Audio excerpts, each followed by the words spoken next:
I'll take him and I'll take him. Good afternoon, Congressman. I'd like to thank you for actually being able to come out here and talk with us today. I know there's a lot of different varying opinions. My question is, you talked about industry and the threats of war globally and internally. So with that being said, with our infrastructure for our government and our military, what's the plan to reignite the forge, to rebuild and increase our infrastructure for our military needs? The reason I'm asking is because I want to be a part of that rebuild and increase. How do you get a part of that? Like, are you a business owner? Okay, say more, I guess is the best way to say that.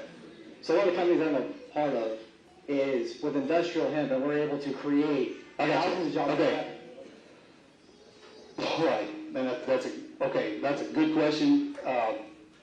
And there is that possibility for you. Currently, what we're doing is trying to realign the ability for small businesses, because you have the primes, and ladies and gentlemen, prime companies are the big Lockheed Martin, Boeing, those are primes, okay? And when a prime is engaged in the Department of Defense, as you're asking, they are almost absolute. It's almost impossible to move into that space because they are so large.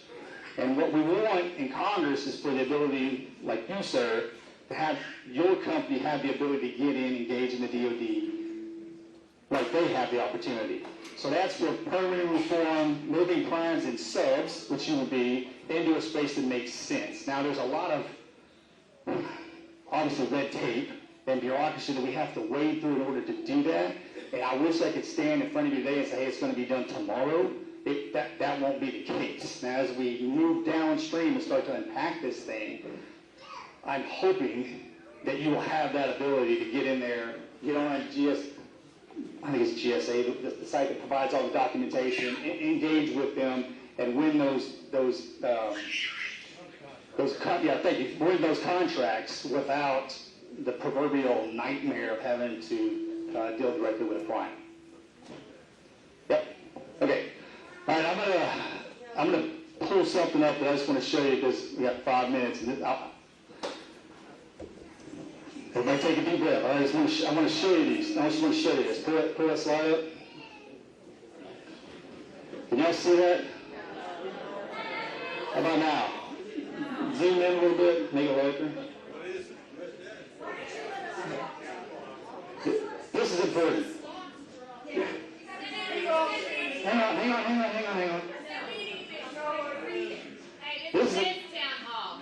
This is our debt clock. This is our debt clock, okay? Up top, U.S. national debt, $36 trillion in counting. 36 trillion. And it's almost hard to contemplate what that means. Like, a million seconds is, like a million, so let's see, a billion seconds is 31 years. If you're doing the seconds, how many seconds is a billion? 31 years. A trillion seconds is 31,000 years. 36 trillion is 1 billion years. And that's our national debt and climbing. As I'm sitting here talking to you, every 20 seconds there's $1 million added to that debt. I got it. That's it. All right. You guys, come on. Don't come off the wheels on me, all right? $36 trillion. $2 trillion is our deficit. That's how much we spend that we don't have. Every president in history has spent past that, except, there's only one president, there's only been one president the past 40 years that's balanced the budget, is Bill Clinton. Job well done. Our revenue is $5 trillion. This is how much money we draw in annually to pay for the things the United States government has to pay for.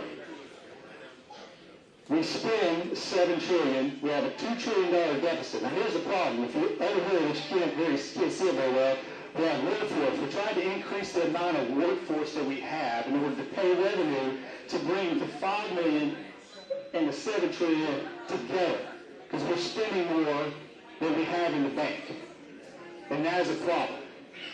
And that's why we're trying to make the deficit cuts to go budget neutral, so that's not a problem any longer.